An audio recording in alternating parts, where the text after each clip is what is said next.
اللهم لعن قاتلي فاطمة الزهراء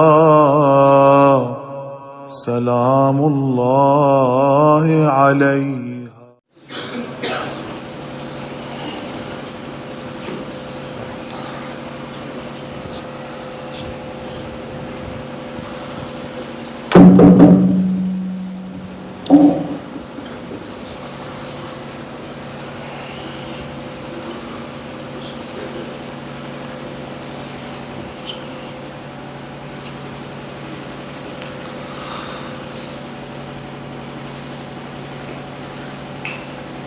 لا حول ولا قوة إلا بالله العلي العظيم. أعوذ بالله السميع العليم من الشيطان اللعين الرجيم. بسم الله الرحمن الرحيم. الحمد لله رب العالمين، والصلاة والسلام على أشرف الأنبياء والمرسلين أبي القاسم محمد وعليه الطيبين الطاهرين المعصومين المظلومين، ولعنة الله على أعدائهم أجمعين من الآن إلى قيام يوم الدين. اما بعد فقد قال الله تبارك وتعالى في كتابه المبين. بسم الله الرحمن الرحيم. هو الذي بعث في الأمين رسولا منهم يتلو عليهم آياته ويزكيهم ويعلمهم الكتاب والحكمة وإن كانوا من قبل لفي ضلال مبين. صلوات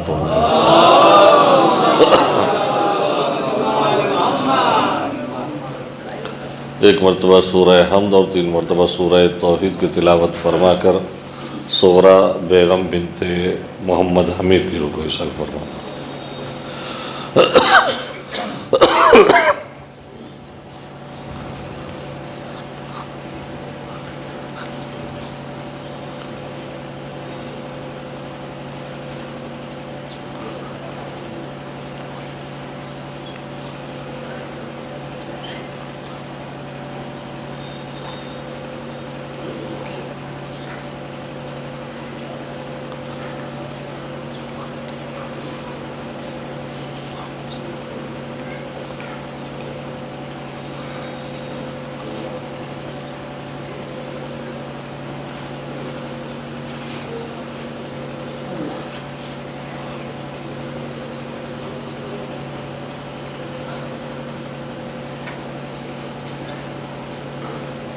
ایک صلوات پڑھ دیں محمد.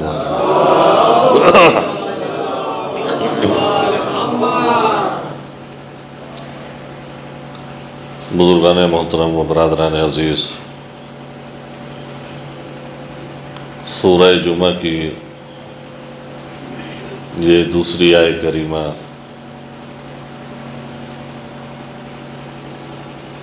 جس کو عنوان کلام کے طور پہ آپ کے سامنے پیش کیا ہے، ارشاد خداوندی کہ وہ ہے جس نے امیین میں انہی میں سے ایک رسول کو مبعوث کیا.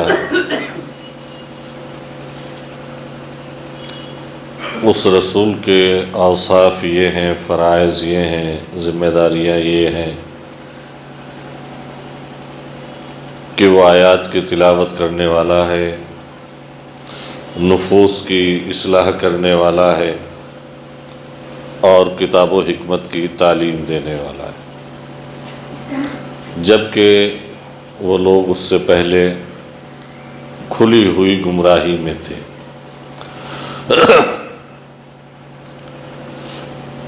بارہا کا دہرایا ہوا جملہ اس کی ادائیگی کے بعد ہی میں آگے کی منزل طے کروں گا کہ اس آیت کریمہ میں خداوند عالم نے پیغمبر کی بعثت کا اعلان کیا اور بعثت کے ساتھ ساتھ رسول کی ذمہ داریوں کو بھی بتایا، رسول کے کاموں کو بھی بتایا، رسول کے فرائض بھی بتا دیے کہ ان کے فرائض کیا کیا ہیں۔ مرحلہ اول میں اعلان بعثت ہے، اس کے بعد فرائض رسالت ہے، یا یوں کہہ دیا جائے کہ اس اکیلی آیت میں رسالت اور کار رسالت دونوں بیان کر دیے گئے۔ رسول کے فرائض میں، امور میں، ذمہ داریوں میں، فریضوں میں سب سے پہلا فریضہ تلاوت کا ہے کہ یہ وہ رسول ہے جو تلاوت کرنے والے۔ دوسرا فریضہ، دوسری ذمہ داری نفسوں کی اصلاح کرنے کی، یہ وہ رسول ہیں جو نفسوں کی اصلاح کرنے والے۔ آگے دو ذمہ داریاں ہیں لیکن ایک ہی جملے کے تحت بیان کر دی گئی کہ یہ کتاب کی بھی تعلیم دینے والے ہیں اور حکمت کی بھی تعلیم دینے والے ہیں۔ یہاں ذات رسالت سے مخصوص 4 کام ظاہر ہوتے ہیں۔ سب سے پہلا کام تلاوت کا، دوسرا کام نفسوں کی اصلاح کا، تیسرا کام کتاب کی تعلیم کا، اور چوتھا کام حکمت کی تعلیم کا۔ لیکن ان چاروں کاموں کو اگر ہم سمجھ لیں اور ہم یہ جان لیں کہ یہ 4 کام کتنے اہم ہیں، کون شخص ان کاموں کو کر سکتا ہے، کون ہستی ان کاموں کو انجام دے سکتی ہے، تو ظاہر سی بات ہے جب کام ہماری نگاہ میں ہوں گے تو کام کرنے والے کی شخصیت کا بھی تعین ہو جائے گا، اور ایک معمولی سی عقل رکھنے والا انسان بھی یہ کہہ سکتا ہے اس منزل پہ یہ چاروں کام وہ کر ہی نہیں سکتا جو ان پڑھ ہو۔ ان چاروں کام کو کرنے کے لیے ضروری ہے کہ وہ تعلیم یافتہ ہو، پڑھا لکھا ہو، اور وہ دنیاوی یونیورسٹی کے نہ پڑھا ہوا ہو، اللہ کے یہاں سے علم لے کے آیا۔ صلوات پڑھتے محمد والے محمد۔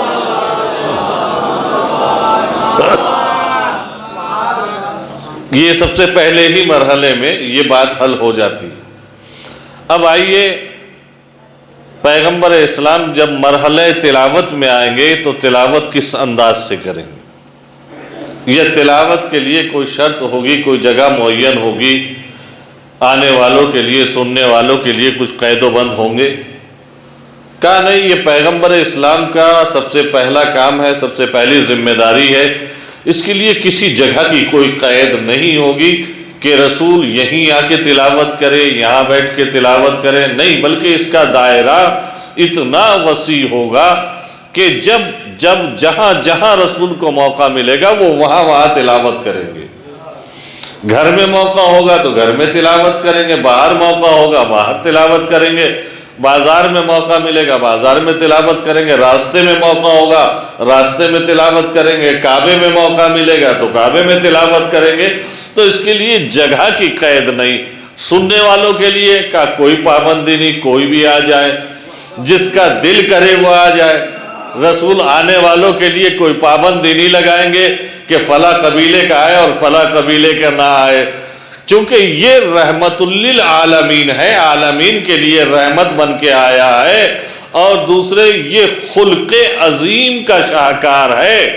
یہ نیت بھی نہیں دیکھے گا کہ تم کس نیت سے آ رہے ہو، سننے آ رہے ہو کہ تنقید کرنے آ رہے ہو، سننے آ رہے ہو کہ اعتراض کرنے آ رہے ہو، جو آتا جائے گا اس کو یہ سمیٹتے جائے گا۔ صلوات پڑھتے محمد والے محمد۔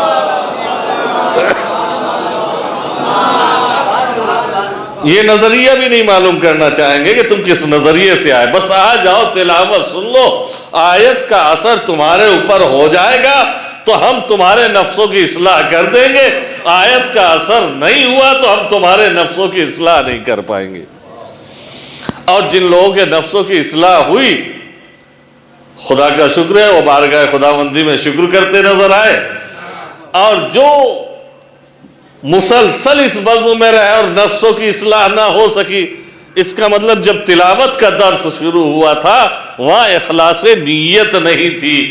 اگر نیت خالص ہوتی اور تلاوت سننے کے لیے آئے ہوتے اور وہ تلاوت دلوں پہ اثر کر جاتی تو مرنے سے پہلے کبھی یہ تمنا کرنا کرتے کہ اللہ ہمیں جانور بنا دیتا. صلوات پڑھ دے محمد والے محمد. کیونکہ یہ تو وہی کہہ سکتا ہے بھئی جس کے نفس کی اصلاح نہ ہوئی ہو. جس کے نفس کی اصلاح ہوئی وہ تو ظاہر سی بات ہے مرکز انسانیت میں، دائرہ انسانیت میں، وہ کیوں دوسرے پست مخلوق کی تمنا کرے گا. بہرحال تو یہ تلاوت رسول کی پہلی ذمہ داری، اس کے لیے جگہ کی بھی قید نہیں. اچھا 40 سال رسول کی خاموش زندگی ہے. اعلان کرنے کے لیے 40 سال پیغمبر اکرم نے انتظار کیا. اب ایک مرحلہ یہ بھی ہے کہ یہ 40 سال کی ہی مدت کیوں معین فرمائی کہ 40 سال تک خاموش زندگی گزارے. دراصل یہ خاموش زندگی جو ہے یہ دنیاوی طرز تعلیم کے بالکل برعکس ہے. دنیاوی طرز تعلیم یہ ہے، طریقہ تعلیم یہ ہے کہ ہم پہلے تھیوری پڑھاتے ہیں بعد میں پریکٹیکل کرواتے ہیں. ساری دنیا میں جتنے بھی ادارے ہیں تعلیم کے، اصول تعلیم، طریقہ تعلیم یہی ہے کہ پہلے تھیوری سمجھاؤ اس کے بعد پریکٹیکل کراؤ. لیکن پیغمبر نے اس کو بدل کے کیا کہ پہلے پریکٹیکل دکھاؤ بعد میں تھیوری سمجھاؤ. پہلے خود عمل کر کے دکھایا. 40 سال بغیر کسی سے کچھ کہے وہ پورا مکمل کردار پیش کیا جو کل زبان سے کہنا ہے. 40 سال تک صرف کردار پیش کیا ہے. کسی سے نہیں کہا کہ تم یہ کرو، تم یہ کرو، تم یہ کرو، تمہارے اوپر یہ واجب ہے، یہ جائز ہے، یہ ناجائز ہے، یہ حلال ہے، یہ حرام ہے. خود عمل کر کے دکھایا کہ میرے عمل سے عبرت حاصل کرو. میں پہلے پریکٹیکل کر کے دکھا رہا ہوں، اس کے بعد تھیوری تمہیں بتا دوں گا. تو پہلے پریکٹیکل کر کے دکھایا 40 سال کی عمر تک. اب یہ 40 سال ہی کیوں؟ بھائی ان انسانوں کا خالق اللہ ہے. جس نے خلق کیا ہے وہ ان انسانوں کے مزاج سے واقف نہیں. وہ خالق انسان ہے، اس نے خلق کیا ہے تو اس کے مزاج کو بھی سمجھتا ہے کہ تمہارا مزاج کیا ہے. لو ہم اپنے حبیب کو 40 سال کی عمر دیتے ہیں جس میں وہ صرف تمہارے سامنے پریکٹیکل کرتا رہے گا. تمہارا مزاج ہے نا ہر چیز کی جانچ پرکھ کرنے کا، ہم تمہیں موقع دے رہے ہیں 40 سال تک.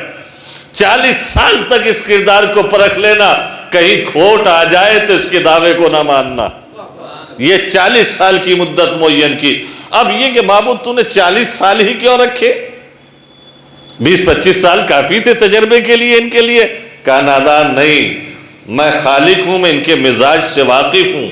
اس معاشرے نے یہ طے شدہ امر ہے کہ کم از کم 40 سال کی عمر وہ پختہ عمر ہوتی ہے کہ جس میں جو عادتیں بننا اور چھوٹنا ہوتی ہیں وہ بن چکی ہوتی ہے اور چھوٹ چکی ہوتی ہے. اس لیے میں عمر کی وہ عدد معین کروں گا کہ جہاں پہ معاشرہ جانے کے بعد یہ نہ کہہ سکے نہیں بھائی ابھی تو ممکن ہے کچھ عادتیں بدل جائے.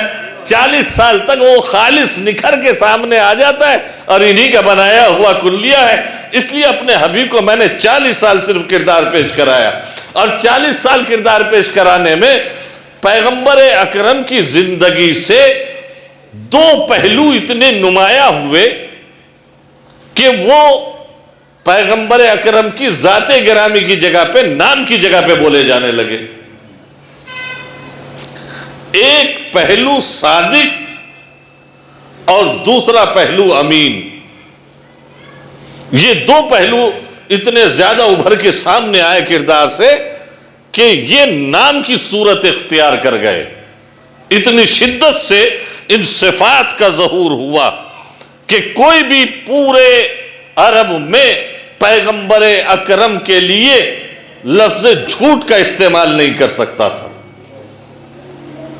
اور یہ کمال ہے، یہی اعجاز ہے کہ ان 40 سال کے کردار کی بنا پہ جب اسلام کو پیش کیا ہے پیغمبر اکرم نے تو الزامات سارے آئے لیکن کسی نے جھوٹا نہیں کہا۔ ایک صلوات پڑھ دیں محمد والے محمد۔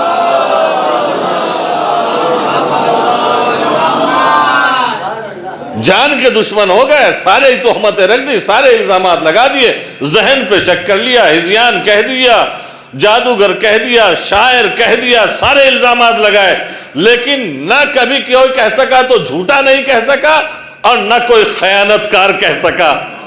یہ دو صفتیں پیغمبر اکرم کی ایسی ظہور میں آئی کہ جو دعوے میں کام آنے والی تھی، کہ نہ تو صداقت پہ حرف اٹھایا نہ امانت پہ حرف اٹھایا۔ امانت تو اس عالم میں بھی پیغمبر اکرم کے پاس رکھ کے جاتے رہے جب قتل کرنے کا ارادہ کر رہے تھے۔ نہیں، سب ذہن متوجہ نہیں، یہ بات نہیں پہنچ پائی ایک جملے سے۔ بھائی شب معراج جس رات میں تمام کفار مکہ نے رسول کے قتل کا ارادہ کیا ہے، وہ دارالندوہ میں میٹنگ ہوئی، وہ پوری میٹنگ کا حال آپ کو معلوم ہے، اور اس میں طے پایا گیا کہ رسول کو قتل کر دیا جائے۔ تو جب قتل کا منصوبہ بن گیا، تیار ہو گیا، تو کم سے کم جن کی امانتیں رکھی ہوئی تھی وہ تو واپس لینے کے لیے آ جاتے۔ بھئی آنا چاہیے تھا کہ نہیں؟ ہمیں معلوم ہے میری امانت فلاں کے پاس رکھی ہوئی ہے اور اسی شخص کے قتل کا پروگرام بنا رہے ہیں ہم، تو ظاہر سی بات ہے اپنی امانت کی فکر ہوگی کہ ہماری امانت ضائع ہو سکتی ہے، اس لیے پہلے امانت بچاؤ۔ 2 دن بعد 3 دن بعد یہ قتل ہو جائیں گے، تو اس 3 دن میں کفار مکہ اپنی امانتیں لے گئے ہوتے۔ کوئی آیا شب ہجرت سے پہلے، دارالندوہ کی میٹنگ کے بعد اور شب ہجرت سے کے درمیان کوئی ایک مشرک، کوئی ایک کافر آیا ہو جو اپنی امانتیں واپس لے گیا ہو؟ حیرت کی بات ہے، یا تو کہیے بہت بے وقوف تھے، اتنا بھی نہیں جانتے تھے کہ اس کے قتل کا پروگرام بنا رہے، قتل ہو جائے گا تو ہماری امانت ضائع ہو جائے گی، کم سے کم اپنی امانت ہی بچا لیتے۔ بھئی ہمارے دور میں اگر کسی شخص کے لیے یہ کام ہو تو سب سے پہلے اپنی امانت بچائے گا نا۔ لیکن وہ کافر ضرور تھے، مشرک ضرور تھے، لیکن اتنا یقین رکھتے تھے کہ یہ ایسا امین ہے، قتل ہو جائے گا امانتیں ضائع نہیں ہوں گی۔ صلوات پڑھیں محمد والے محمد۔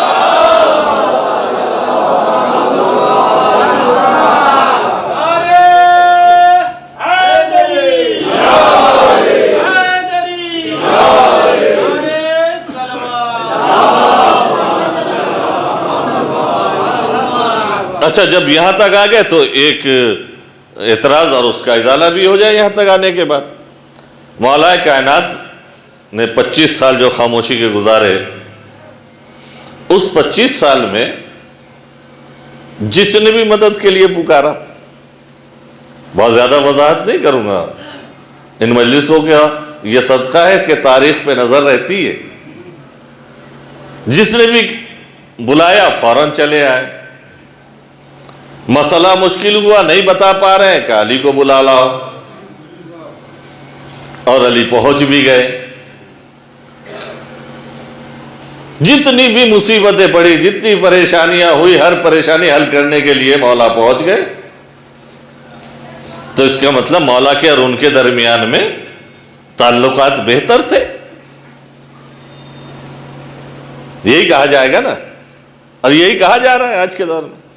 تو تعلقات بہتر تھے، اچھے تھے، تبھی تو چلے گئے مشکل حل کرنے، ورنہ کیوں جاتے؟ اگر ناراضگی ہوتی تو پریشانی کو حل کرنے کیوں جاتے؟ کیوں مسئلہ بتانے پہنچ جاتے؟ ہر موقع پہ گئے۔ تو اس کا مطلب کوئی ناراضگی نہیں تھی، تعلقات آپس میں بہتر تھے، اس لائق تھے کہ اگر وہ بلائیں تو علی چلے جائیں۔ ارے اگر ناراضگی ہوتی اور وہ بلاتے تو علی کو کہنا چاہیے تھا میں تم سے ناراض ہوں، میں تو تمہاری مدد کے لیے نہیں آؤں گا، لیکن علی نے کوئی ایسا جواب نہیں دیا، جب بھی جس نے بلایا پہنچ گئے، کہیں ناراضگی کا اظہار نہیں۔ تو اس کا مطلب تعلقات اچھے تھے۔ تو بھائی اگر اس کو دلیل بنا کے یہ کہو گے تعلقات اچھے تھے تو میری بھی ایک بات سن لو، شب ہجرت تک کفار کی اور مشرکین کی امانتیں رسول کے پاس تھی کہ نہیں تھی؟ تھی نا، تو اس کا مطلب ان مشرکین اور کفار کے درمیان میں، کفار اور مشرکین کے ساتھ میں رسول کے تعلقات اچھے تھے، تبھی تو امانت رکھتے تھے۔ نہیں غور نہیں فرما رہے بھائی آپ؟ بھائی ان کافروں کے، ان مشرکوں کے رسول سے تعلقات اچھے رہے ہوں گے، تبھی تو یہ امانت رکھنے آ گئے۔ اچھا یہ اگر رکھنے آئے تو رسول کو منع کر دینا چاہیے کہ تم کافر ہو، تم مشرک ہو، تمہارے ہمارے تعلقات نہیں۔ ارے جملوں پہ غور کیجئے، یہ کہہ کے منع کرتے رسول تم کافر ہو، میرا کلمہ نہیں پڑھتے، تم مشرک ہو، پھر دوہرا رہا ہوں، تم کافر ہو، تم مشرک ہو، تم کافر ہو، تم مشرک ہو، تمہاری امانتیں نہیں رکھیں گے۔ لیکن رسول نے یہ نہیں کہا جو بھی امانت لے کے آیا اس کی امانت رکھ لی۔ تو علی نے کہا جب کل رسول نے نہیں کہا تھا امانت رکھتے ہیں، تم کافر ہو، تم مشرک ہو، تو آج میں کیسے گئے تو صلوات پڑھ دے محمد علیہ۔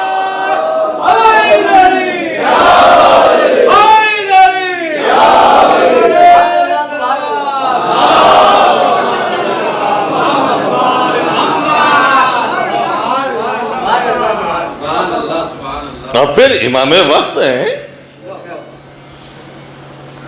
اگر فرعون، شداد، نمرود، فرشتوں نے جب اللہ سے کہا یہ تیرے نافرمان بندے اس حد تک دعویٰ کر گئے کہ وہ اپنے کو خدا کہلوانا لگے ہیں، معبود تو قادر مطلق ہے، تو چاہے تو ایک لمحے میں ان کو سبق یاد آ جائے، ان کا رزق کیوں نہیں بند کر دیتا؟ جواب قدرت کیا تھا کہ اگر یہ بھول گئے ہیں کہ ہم کسی کے بندے ہیں تو کیا میں بھول جاؤں کہ میں خدا ہوں؟ اب میں مولا کے سامنے بہت زیادہ جسارت نہیں کر سکتا، لیکن ان کی طرف سے وکیل کی حیثیت سے تو جملہ کہہ ہی سکتا ہوں کہ اگر یہ کہتا ہے میرے سامنے کہ مولا کائنات کو کم سے کم مخالفین کی مدد نہیں کرنا چاہیے تھی، مسئلے کو حل نہیں کرنا چاہیے تھا، تو یہی اعتراض لے کے اگر میرے مولا کی بارگاہ میں جاؤ گے تو ممکن ہے میرا مولا جواب دے کہ اگر یہ بھول گئے ہم امتی ہیں تو کیا علی بھول جائے کہ ہم امام ہیں؟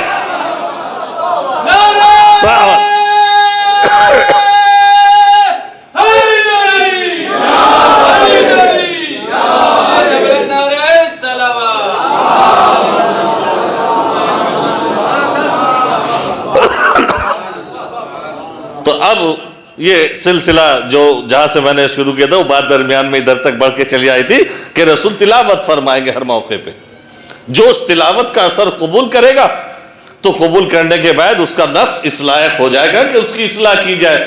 اب اس کے نفسوں کی اصلاح کریں گے، نفسوں کی اصلاح جب ہو جائے گی تو اس کو کتاب و حکمت کی تعلیم، اور اگر نفس کی اصلاح نہیں ہو پائے گی تو کتاب و حکمت کی تعلیم سے محروم رہ جائے گا۔ یعنی اس کے لیے ضروری ہے بالترتیب درجات کو پاس کرتے ہوئے جائے، تب اگلے درجے میں اس کا داخلہ ہو۔ تلاوت کے لیے قید نہیں ہوگی، جہاں چاہیں گے وہاں کرائیں گے۔ تو یہ پیغمبر اکرم تلاوت کرتے ہیں ہر موقع پہ۔ اور دو صفتیں جو ظہور میں آئی کردار رسالت سے، ایک صادق اور ایک امین۔ اس کے ضمن میں بھی ایک جملہ آگے کہہ کے پھر میں اس تلاوت کی طرف آتا ہوں کہ پیغمبر اکرم کی یہ دو صفتیں غلبہ رکھتی ہیں، اتنا غلبہ کہ نام کی جگہ پہ لوگ پکارنے لگے۔ اب جیسے پیغمبر اکرم کو کوئی آتے دیکھتا ہے، ابھی اعلان نہیں کیا رسالت کا، اس عالم میں جو کردار پیش کیا 40 سالہ زندگی، جب آتے ہوئے دیکھتا ہے تو کوئی نہیں کہتا کہ ابو طالب کا بھتیجا آ رہا ہے، عبداللہ کا لالا آ رہا ہے، کوئی نہیں کہتا، بلکہ کیا کہتے؟ صادق آ رہا ہے، سچا آ رہا ہے، امین آ رہا ہے۔ تو اتنا لقب یہ غالب آیا کہ نام کی جگہ پہ استعمال ہونے لگا۔ اب رسول اسلام نے کہا اب یہ مجھے صادق بھی کہنے لگے، امین بھی ماننے لگے، اور رسول کے اعلان میں ان دو صفتوں کی سب سے زیادہ ضرورت تھی۔ اس منصب کے لیے ضروری ہے کہ صادق ہو۔ بھئی غور فرمائیے گا آپ یہاں یہ چاہے یہ منصب ہو چاہے اس کی جانشینی کا منصب ہو، صداقت شرط ہے اس منصب کے لیے، امانت شرط ہے، کبھی خیانت نہ کی ہو اور کبھی جھوٹ نہ بولا ہو، ایسا صادق جو کبھی جھوٹ نہ بولا ہو، اور ایسا امین جس نے کبھی خیانت نہ کی ہو، وہی اس جگہ پہ آ سکتا ہے۔ تو پیغمبر نے 40 سال کا کردار پیش کر کے جب سب سے منوا لیا کہ ہاں میں صادق ہوں، میں امین ہوں، تو ایک پہاڑی کی بلندی پہ گئے اور سب کو جمع کیا، اور جمع کرنے کے بعد یہ کہا کہ یہ بتاؤ، اگر میں یہ کہوں کہ اس پہاڑی کے پیچھے ایک لشکر ہے جو تمہارے اوپر حملہ کرنے کے لیے آ رہا ہے، تو بتاؤ میری بتائی ہوئی خبر کو مانو گے کہ نہیں مانو گے؟ تصدیق کس بات کی چاہی رسول نے؟ جو ان کو نظر نہیں آ رہا۔ بھئی پہاڑی کے اس طرف کا تو ان کو نہیں دکھ رہا ہے، اس طرف یہ کھڑے تمام مکے کے لوگ اور رسول پہاڑی کی بلندی پہ ہے۔ اب یہ فرما رہے کہ اگر میں تم سے یہ کہوں کہ اس پہاڑی کے پیچھے ایک اتنا بڑا لشکر ہے جو تمہیں تباہ و برباد کر دے گا اور وہ تمہارے اوپر حملہ کرنا چاہتا ہے، تو بتاؤ میری خبر کو مانو گے کہ نہیں مانو گے؟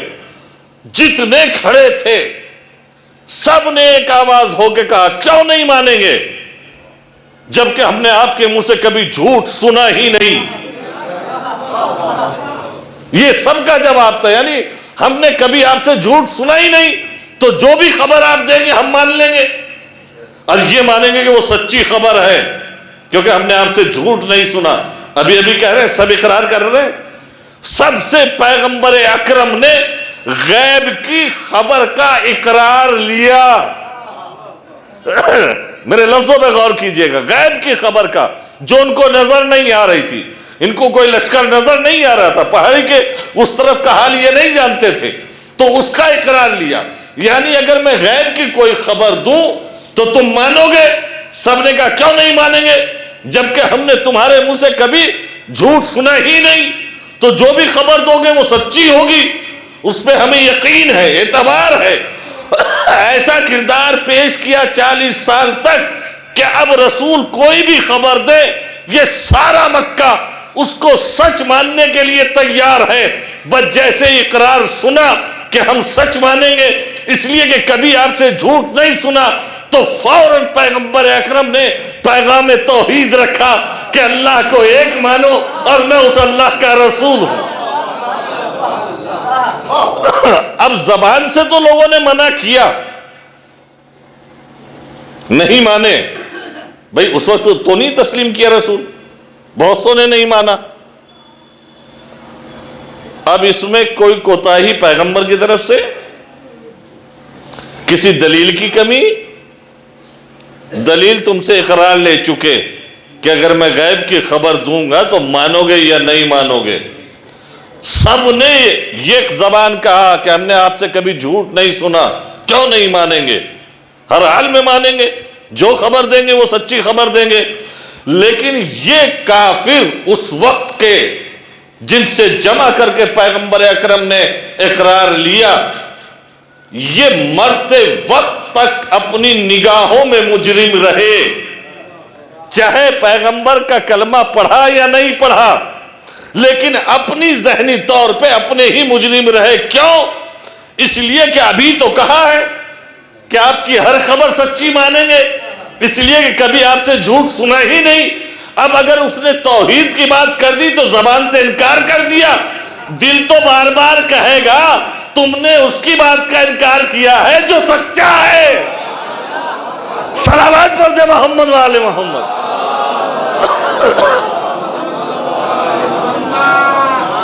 وہ تو بار بار جھنجھوڑتا رہے گا نا، تا زندگی جھنجھوڑے گا۔ ایسے کی بات کا انکار کر دیا جو کبھی زندگی میں جھوٹ بولا ہی نہیں، جو سچ بولنے کا عادی ہے۔ ارے وہ سچا ہے، یعنی دل سے سچا مان رہے ہیں، دل جھٹلانے کے لیے آمادہ نہیں ہے، لیکن اپنا جاہو حشم دنیاوی بچانا ہے، اس لیے اب زبان سے انکار کرنا ہے۔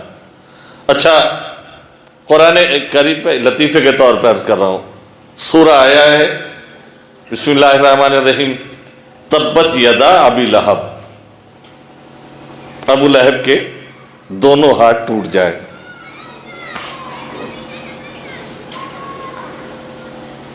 یہ اس لیے وہ کر رہا ہوں کہ ایک لطیفتاً، ایک لطفاً ایک بات ہو جائے. تو ایک بھی ایسا نہ تھا جو دل میں اندر اندر کچوکے نہ کھا رہا ہو کہ زبان سے تو ہم نے اقرار کر لیا کہ نہیں مانیں گے، لیکن سچ بات وہی ہے جو رسول کہہ رہا ہے. اس کا انکار نہیں، ان کا کردار بار بار ٹوکے گا نہیں، اس نے زندگی میں کبھی جھوٹ بولا ہی نہیں.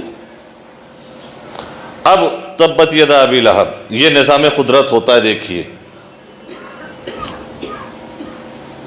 اگر رسول سے عداوت تو شدت کی ہے، اسلام سے دشمنی شدت کی ہے. اگر ابو لہب پیغمبر اکرم سے بدلہ لینا چاہتا تو اس منزل پہ آ کے لے سکتا تھا.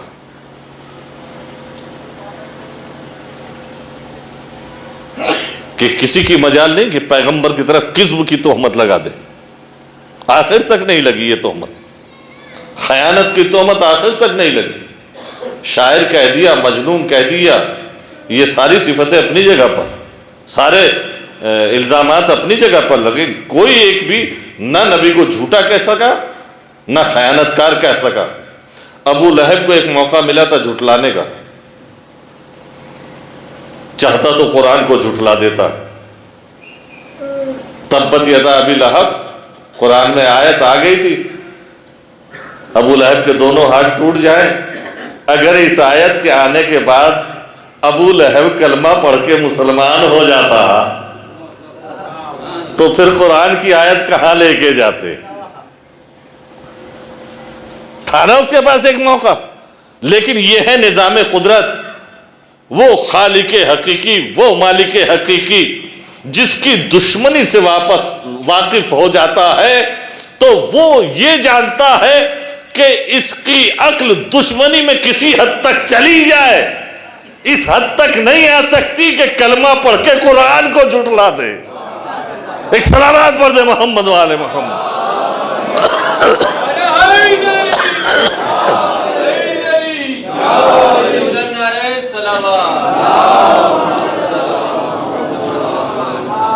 اب پیغمبر نے یہاں سے، اچھا یہ تو 40 سال کے بعد کیا، 40 سال سے 3 سال پہلے یعنی 37 سال پہلے، یہ تو چونکہ پوری دنیا کے لیے اعلان ہے. ایک اعلان رسول نے اپنے قبیلے میں، اپنے گھر میں، اپنے خاندان میں کیا، اور وہ اس اعلان بعثت سے 3 سال پہلے کیا. اور اس 3 سال پہلے میں جب اپنی رسالت کا پیغام رکھا تو اس شرط کے ساتھ رکھا، اپنے خاندان والوں کو اپنے گھر میں جمع کیا، اور جمع کرنے کے بعد یہ کہا دیکھو میں اللہ کا رسول ہوں اور یہ پیغام لے کے آیا ہوں، لیکن اللہ کی طرف سے مجھے علی الاعلان یہ بات کہنے کی اجازت ابھی نہیں ملی ہے. آپ لوگوں کے سامنے اظہار کرنے کے لیے کہا گیا ہے، تو میں جب یہ انذر عشیرتک الاقربین، میں تمہارے سامنے یہ ظاہر کر رہا ہوں، لیکن یہ بات گھر کے باہر نہ جائے. یہ اعلان اس چہار دیواری کے اندر ہی رہے. جتنے نفوس اس وقت یہاں موجود ہیں، جتنے افراد یہاں ہیں، بس ان تک رہے. ہم جب اس طرح کی کوئی نشست یا کوئی گفتگو کرتے ہیں رازدارانہ کسی مشن کو لے کے، تو ظاہر سی بات ہے جتنے لوگ اس مشن سے ہمدردی رکھتے ہوں گے وہ تو اس بات کو دیوار کے باہر نہیں جانے دیں گے. لیکن اگر کوئی اس مشن کا دشمن ہوگا تو اس کو تو موقع مل جائے گا. 3 سال کا موقع ملا تو 3 سال میں بغاوت کر کے پورے مکے میں پھیلا دیتا خبر. مجھے ایک جھوٹی سی جھوٹی روایت دکھا دو کہ پیغمبر اکرم کے اعلان سے پہلے کہیں بھی یہ پیغام نشر ہوا، رسول کی اس میٹنگ کا راز کھلا نہیں کھلا. تو اس میٹنگ میں تھے کون کون؟ ابو طالب تھے کہ نہیں تھے؟ اگر مشن کے خلاف تھے تو بغاوت کیوں نہیں کی؟ صلوات پڑھتے محمد والے محمد۔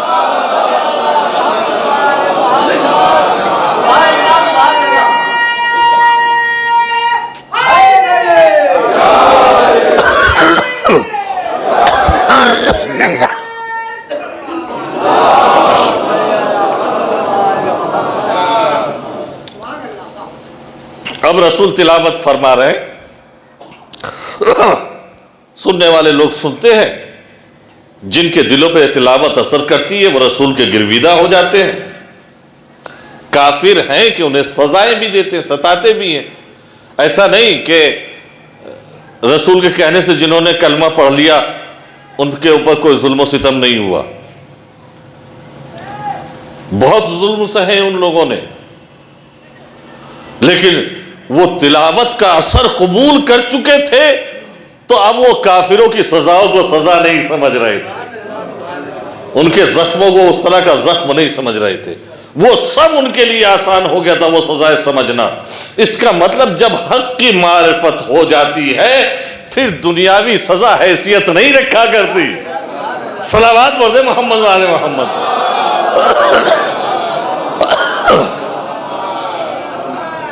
اب انہیں جب بھی موقع ملتا ہے وہ بارگاہ رسالت میں آ جاتے ہیں، کوڑے کھاتے ہیں، اذیت سہتے ہیں، ذلت کی نگاہ سے دیکھے جا رہے ہیں، جس محلے کوچے سے نکل جا رہے ہیں ہماری زبان کے اعتبار سے گالیاں کھا رہے ہیں، لیکن حق سے وابستہ ہو چکے، اب حق کو چھوڑنے کے لیے تیار نہیں، کیونکہ تلاوت کا اثر دلوں پہ ہو چکا۔ اب ان کے پاس ایک ہی اصول بچا، کیونکہ ظاہر سی بات ہے جو رئیس قبیلہ ہے اس کے پاس 50 غلام ہیں اور نوکر چاکر ہیں اور پوری فوج فرلا ہے، یہی اس کا رکاب تقاب ہے، یہی اس کی سرداری کی علامت ہے اور یہی اس کی حکومت کا ذریعہ ہے۔ تو اس نے کیا چالاکی کی کہ کسی طرح سے یہ جو میرے پاس غلام ہیں، میرے نوکر چاکر ہیں، یہ کلمہ نہ پڑھیں، کیونکہ زیادہ تر طبقہ یہی تھا ابتدا میں کلمہ پڑھنے والوں کا، کلمہ پڑھتے جاتے تھے، رسول کے ساتھ ہوتے جاتے تھے، اور جو کلمہ پڑھ لیا اس نے اپنے آقا کو چھوڑ دیا، وہ چلا گیا رسول کی بارگاہ میں۔ تمہیں جب موقع ملا، جب چاہا، جتنا چاہے ظلم کیا اس کے اوپر، لیکن اس نے تمہارے ظلم سے ڈر کے پیغمبر کو نہیں چھوڑا، پیغمبر کی بارگاہ میں چلا گیا۔ نتیجہ یہ ہوا ان رئیسوں کے، ان سرداروں کے وہ روب ختم ہو گیا، ان کے پاس غلاموں کی تعداد ختم ہوتی چلی گئی، اور کچھ تو موقع ایسے آئے کہ غلام نہ کے برابر رہ گئے، اب اپنے کام خود اپنے ہاتھ سے کرنا پڑ رہے ہیں۔ اس منزل پہ جب پہنچ گئے تو اب پریشانی ہوئی کہ ہماری سرداری کس کام آئے گی، اب تو ہمیں اپنے اپنے چھوٹے چھوٹے کام بھی خود کرنا پڑ رہے۔ مائک کی آواز باہر بھی جاری کہ اندر اندر ہے؟ ایک صلوات پڑھتے ہیں۔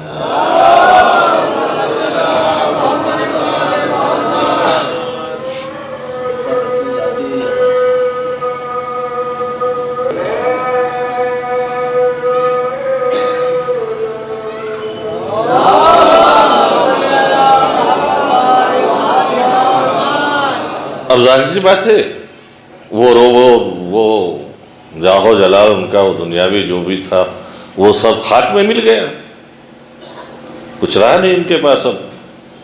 تو اب انہوں نے کہا کہ اب کیا کریں، کہا کسی بھی طرح سے یہ جو جگہ جگہ پہ کچھ پڑھتے ہیں، تلاوت کرتے ہیں، اس تلاوت پہ بین لگایا جائے۔ تلاوت پہ بین لگا نہیں سکتے کیونکہ تلاوت کرنے والا اللہ کا رسول ہے۔ ہاں اپنے آدمیوں پہ بین لگا سکتے ہیں کہ کوئی ان کی تلاوت نہ سنے، جب یہ تلاوت کرے تو کوئی ان کے قریب نہ جائے، ان کی آواز نہ سنے۔ یہ ہے دیکھیے باطل کتنا کمزور دل ہے، کتنا بزدل ہے، کتنا ڈرتا ہے حق کی حقانیت سے، کہ جہاں حق اپنی حقانیت کا اعلان کر رہا ہو اس کے سننے سے بھی باطل کو ڈر لگتا ہے، اس لیے وہ اپنے لوگوں کو روکتا ہے ایسی جگہ نہ جاؤ جہاں پہ حق ظاہر ہو رہا ہو۔ اتنی بزدلی ہے اس باطل میں کہ کوئی رسول کو سننے نہ چلا جائے، کیونکہ وہاں حق ظاہر ہو رہا ہے، اگر حق سنیں گے تو حق کے طرفدار ہو جائیں گے، اس دن سے آج تک یہ اصول بنا ہوا ہے، جہاں حق ظاہر کیا جاتا ہے دنیا وہاں جانے سے روکتی ہے۔ صلوات پڑھتے محمد والے محمد۔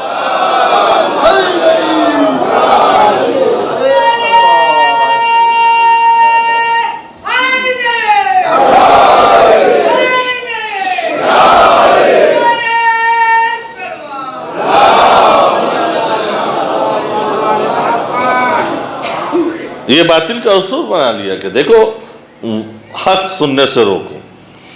اسی درمیان میں مدینے کے دو قبیلوں کے درمیان میں جنگ چل رہی تھی، اس میں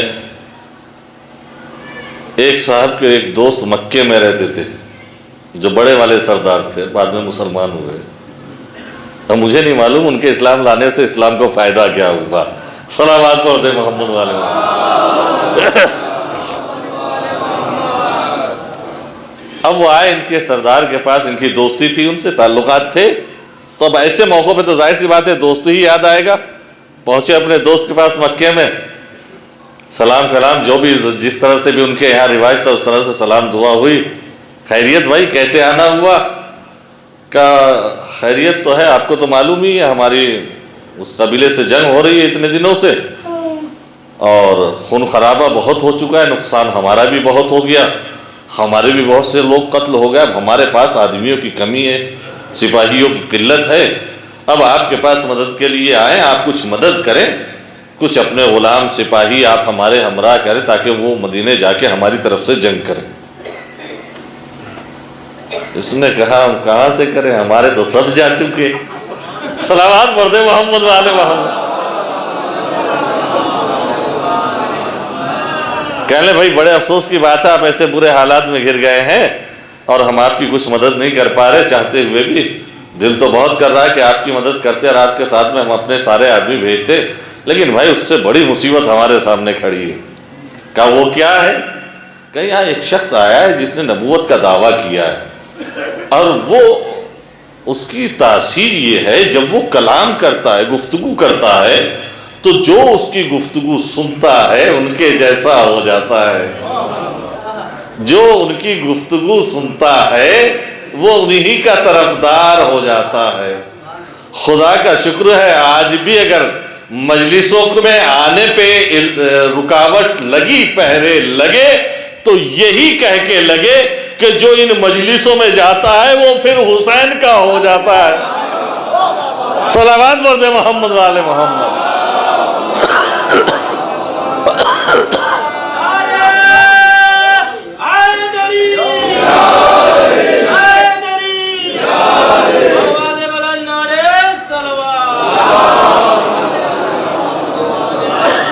اور بھائی حالت دیکھ رہے ہو، اس سے پہلے بھی تم ہمارے یہاں آئے ہو، ہمارا کیا روب و جلال ہوا کرتا تھا، کتنے خادم ہوا کرتے تھے، اب دیکھ رہے ہو تمہیں پانی بھی لا کے ہم نے پلایا ہے۔ ہمارے پاس کوئی ایسا بھی نہیں رہا کہ کوئی ضیافت کے لیے تمہارے لیے ایک گلاس پانی بھی لاتا۔ ہمارے سارے غلام اس کی باتیں سن سن کے اس کے طرفدار ہو گئے اور سب ہمیں چھوڑ کے چلے گئے۔ اب ہم مجبور ہیں، ہم آپ کی مدد نہیں کر پائیں گے۔ اس نے کہا ٹھیک ہے بھائی کوئی بات نہیں، بہرحال مجبوری ہے تمہارے سامنے، کوئی مسئلہ نہیں، ہم چلے جاتے ہیں، اپنی جنگ دیکھیں گے، جیسے بھی ہوگا لڑیں گے، وہ تو جھیل لیں گے، جو جنگ شروع ہو چکی ہے۔ لیکن اب اگر مکے ہم آ گئے ہیں تو کم سے کم کعبے کی زیارت کرتے ہوئے جائیں۔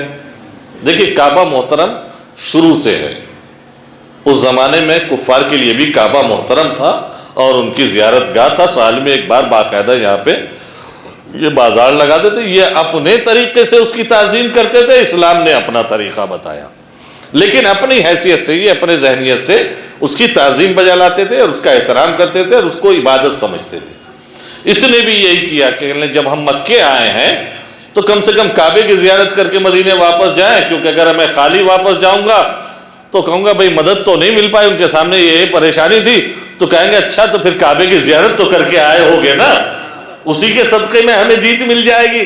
اور اگر میں نے کہہ دیا میں کعبے کی بھی زیارت نہیں کر کے آیا تو سب میرے اوپر لان تان کریں گے۔ انہوں نے جیسی سنا کہ کعبے کی زیارت کر کے واپس جائیں گے، یہ بیچارے اٹھ کے کھڑے ہوئے، کہنے کیا کہا؟ کہا کعبے کی زیارت کر کے واپس جائیں گے بھائی؟ کہا ارے غضب کرو یار، وہاں مت جانا۔ کہا کیوں؟ کہا ارے جس کی میں بات کر رہا ہوں وہیں بیٹھ کے تو کچھ کلام پڑھتا ہے، وہ مت سن لینا۔ کہا نہیں بھائی یہ تو کوئی بات نہیں ہوئی، ہم اس کی وجہ سے کعبے کی زیارت چھوڑ دیں؟ کعبے کی زیارت کو تو ضرور جائیں گے۔ یہ ذہن میں رکھیے اس پورے واقعے میں ہر رخ پہ، ہر پہلو پہ، کہ آج بھی آپ کے قریب آنے سے روکا جاتا ہے، آپ کی گفتگو سننے سے روکا جاتا ہے۔ تو یہ ہے روکنے والا، اور یہ بھی اس سمت کا نہیں، اسی طرف کا ہے، لیکن یہ عقل کا استعمال کر رہا ہے، روک رہا ہے، پوری قوت صرف کر رہا ہے روکنے کے لیے کہ نہیں وہاں مت جانا۔ کہا نہیں یہ تو نہیں ہو سکتا بھائی، کعبے کی زیارت کو تو ضرور جائیں گے، کعبے کی زیارت کیے بغیر ہم مدینے واپس نہیں جائیں گے۔ اس نے کہا اچھا ٹھیک ہے، اگر اتنا ہی اصرار ہے، اتنا ہی شوق ہے کعبے کی زیارت کا، تو اپنے کان میں روئی لگا لو، اور اتنی قاعدے سے ٹھوسو اندر تک کہ باہر کی کوئی آواز نہ تم تک جائے۔ اس نے کہا چلو تمہاری یہ والی شرط مجھے منظور ہے۔ انہوں نے خود بڑی کس کے روئی ٹھوسی ان کے کان میں، اتنی زیادہ ٹھوس دی کہ ان کو کچھ سنائی نہیں دیتا۔ کہنے لگے بھائی بس کرو، اب کچھ سنائی نہیں دے رہا ہے، اتنی کافی ہے۔ یہ روئی لگا کے چلے کعبے کی زیارت کے لیے۔ اب یہاں تھا اس کی عقل کا کمال، اس نے روکا کہ وہاں مت جاؤ۔ کہا نہیں جاؤں گا ضرور، پوری توجہ دونوں پہلوؤں پہ رکھیے گا۔ کہا نہیں جاؤں گا ضرور۔ کہا اچھا جا رہے ہو تو ان کی سننا نہیں؟ اس نے کہا منظور نہیں سنوں گا۔ اب یہ منظور کر کے تو چلا گیا۔ جب آدھا راستہ طے کیا اور اس نے کہا یار اگر میں اپنے قبیلے میں گیا اور میں نے یہ واقعہ بتایا کہ میں نے کعبے کی زیارت اس حال میں کی کہ میرے کانوں میں روئی ٹھوسی ہوئی تھی، تو وہ پوچھیں گے کہ کس لیے؟ تو میں بتاؤں گا بھائی وہاں ایک ایسا شخص ہے کہ وہ کچھ کلام کرتا ہے، جو اس کا کلام سن لیتا ہے وہ اس کا ہم مزاج ہو جاتا ہے، ہم مشرب ہو جاتا ہے، ہم مسلک، ہم نظریہ، ہم مذہب ہو جاتا ہے، اس کا طرفدار ہو جاتا ہے، دنیا کو چھوڑ دیتا ہے۔ تو پورا قبیلہ کہے گا کتنے بے وقوف ہو، ایسے آدمی کی خبر بھی ملی اور پھر بھی کچھ سن کے نہیں آئے۔ ارے کم سے کم سن کے تو آتے کہ وہ کہتا کیا ہے۔ وہ تو بات کی بات تھی کہ ان کے جیسے ہوتے یا نہ ہوتے، ایک بار معلوم تو ہو جاتا کہ وہ کہتا کیا ہے۔ بس جیسے یہ سوال اس کے ذہن میں آیا، اس نے کانوں سے روئی نکال کے پھینکی۔ یہ ہے حق کا کمال، جب اللہ ہدایت چاہتا ہے تو پھر منزل پہ بھیج دیتا۔ صلوات پڑھ دے محمد والے محمد۔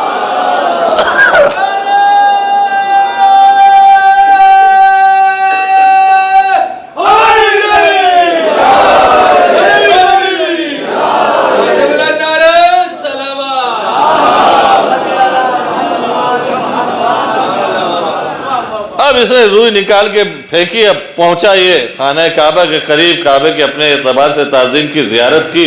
اب تجسس بڑا دیکھے اس شخص کو، دیکھا کہ ایک جگہ بیٹھا ہوا ہے کچھ کلام پڑھ رہا ہے۔ یہ اور قریب گیا ڈرتے ڈرتے کہ کہیں میرے اوپر اثر نہ ہو جائے، لیکن سن ضرور لوں کہ کہتا کیا ہے۔ اب جو کلام سنا تو یہ متاثر ہوتا چلا گیا، اور پھر بنا کسی اختیار کے رسول کے پہلو میں جا کے بیٹھ گیا۔ اب پہلو میں جا کے بیٹھنے کے بعد کہتا ہے جب وہ کلام پورا ہو گیا، آپ اللہ کے نبی ہیں، میں آپ کی رسالت کا اقرار کرتا ہوں، اپنا ہاتھ بڑھائیے۔ یہ ہے مدینے کا سب سے پہلا مسلمان۔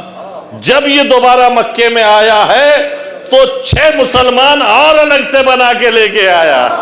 صلوات پڑھ دے محمد والے محمد۔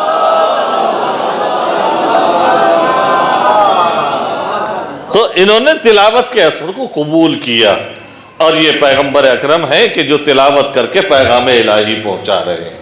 اور چونکہ میں عرض کر چکا یہ بالتدریج ہوگی، بات رسول کے پہلے فریضے، پہلی ذمہ داری تک آئی تھی۔ تو اب بعد رسول ہم اسی کو جانشین مانیں گے کہ جو رسول کے یہ 4 فریضے نبھا سکے۔ چونکہ مجھے گفتگو سمیٹنا ہے ورنہ بہت طویل گفتگو ہو جائے گی۔ پہلا تلاوت کا، دوسرا تزکیہ نفس کا، تیسرا کتاب و حکمت کی تعلیم، تیسرا اور چوتھا۔ جس شخص میں یہ کمال ہو وہ آ جائے، ہاتھ پھیلائے، ہم بیعت کر لیں۔ ہمیں کسی نام سے کوئی چڑ نہیں، کوئی عداوت نہیں، بس اتنا چاہتے ہیں رسول کی ذمہ داری تلاوت تھی، وہ تلاوت کا اہل ہو تو ہم ہاتھ رکھ کے بیعت کر لیں۔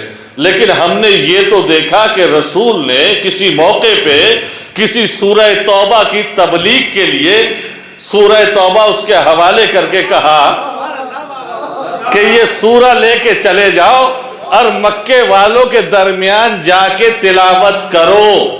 جب وہ سورہ لے کے چلا، کچھ دور چلا گیا تو جبریل آ گئے، اے اللہ کے حبیب یہ تلاوت کرنا آپ کی ذمہ داری ہے، یا تو تلاوت آپ کریں یا وہ کرے جو آپ میں سے ہو، ہر کس و ناکس تلاوت نہیں کر سکتا۔ واپس بلائیے اس کو، اس سے سورہ واپس لیجئے، جو تلاوت کرنے کا اہل ہو اس کو بھیجئے۔ رسول نے کہا علی میں نے جس کو سورہ لے کے بھیجا ہے تیز رفتاری سے جاؤ اور اس کو منزل پہ پہنچنے سے پہلے پہلے پکڑ لو، اس سے سورہ واپس لو، اسے واپس بھیج دو۔ پہلے ہی مرحلے میں رسول نے بتا دیا کہ جو تمہارے دماغ میں کھچڑی پک رہی ہے نا اس کا نتیجہ یہ ہے، ایک سورے کی تلاوت کا حق نہیں رکھتے، پورا اسلام لینا چاہتے۔ صلوات پڑھتے محمد و آل محمد۔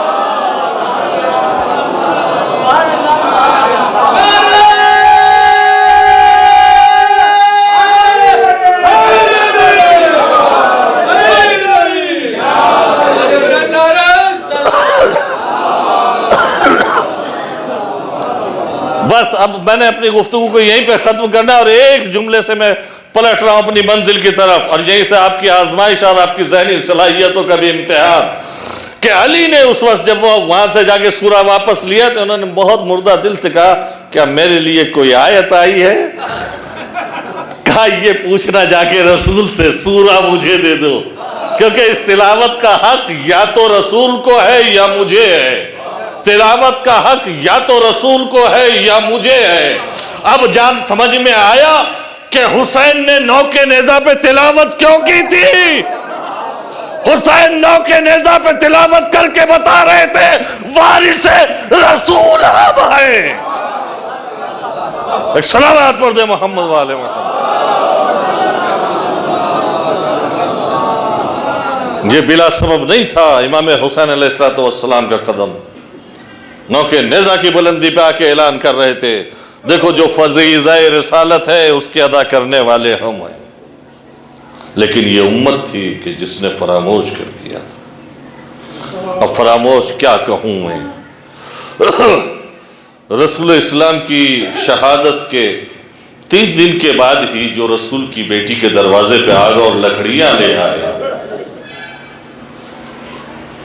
اس کے لیے تو لفظ فراموش کہنا بھی شرمندگی۔ یہ وہ حسد کی آگ تھی جو رسول کی زندگی سے دلوں میں سلگ رہی تھی۔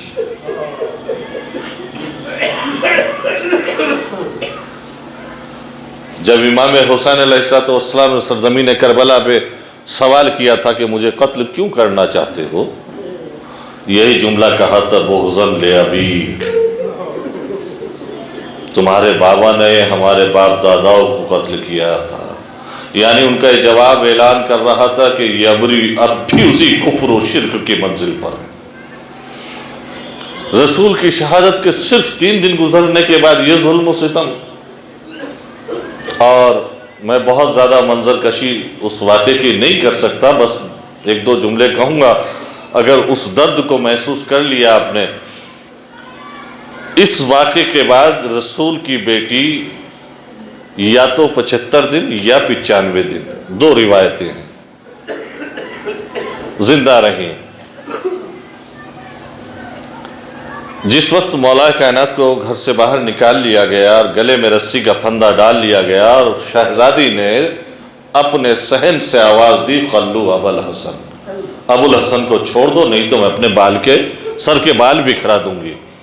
جیسے یہ جملہ کہا تو بی بی کے گھر کی دیواریں بلند ہو گئی، یہ مدینہ تھا کہ شہزادی نے بال کھولنے کا کہا تو گھر کی دیواریں بلند ہو گئی، لیکن چونکہ دروازے پہ آگ اور لکڑیاں جمع ہو چکی اور ایک ہجوم ہے، جم غفیر ہے، ایک مجمع ہے جو دروازہ توڑ کے اس گھر میں داخل ہونا چاہتا ہے، اور وہاں گلے میں رسی کا پھندا ہے، مولا آواز دے رہے ہیں تم اس دروازے کو عبور کرنا چاہتے ہو جس دروازے پہ آ کے رسول سلام کیا کرتے تھے، کیا اس گھر کو جلا دو گے؟ لیکن جواب میں یہی کہا ہم اس گھر کو آگ جلا دیں گے۔ اب اس ہجوم کو دیکھتے ہوئے شہزادی دروازے پہ آ کے ہاتھ لگا کے دروازے کو روک کے کھڑی ہوتی ہے اور بار بار ابو الحسن کہہ کے مولا کو پکار رہی ہے۔ اس طرف دیوار ہے اور وہ پرانا دروازہ جس وقت جلایا گیا اور وہ ایک جھٹکے کے ساتھ جس وقت کنڈی ٹوٹی ہے تو راوی یہ کہتا ہے کہ رسول کی بیٹی دیوار اور دروازے کے درمیان میں آ گئے۔ جزاکم اللہ خیر الجزا، خدا آپ کو کسی غم میں نہ رلائے سوائے غم اہل بیت علیہ السلام کے۔ یہ وہ درد تھا کہ جس کو آپ سمجھ سکے کہ بی بی کی پسلیاں کس انداز سے ٹوٹی ہوں گی اور 75 دن تک بی بی نے سانس کیسے لیا ہوگا، کیونکہ ہر سانس کے وقت جب انسان سانس لیتا ہے تو یہ پسلیاں حرکت میں آتی ہیں، پسلیاں ہلتی رہتی ہیں، پسلیوں کو ہلائے بغیر کوئی سانس نہیں لے سکتا۔ یہ 75 دن یا 95 دن شہزادی کس درد کے عالم میں زندہ رہی ہے، اس کا بیان کیا جانا ممکن نہیں ہے عزیزو۔ تو شہزادی زینب سلام اللہ علیہا جب کربلا سے شام کی منزلیں طے کر رہی ہیں اور ادھر اپنی ماں سے وعدہ، اماں زینب اگر پکارے تو اپنی بیٹی کی مدد کے لیے آپ آئیں گی نا؟ شہزادی نے وعدہ فرمایا تو شہزادی زینب سے بس اب یہ دونوں منظر مجھے آپ کے سامنے عرض کرنا، کیونکہ زیادہ تر ہوتا یہ ہے کہ مسائب میں آنے کے بعد وہ آخری کلمات چھوٹ جاتے، کہا نہیں جاتا۔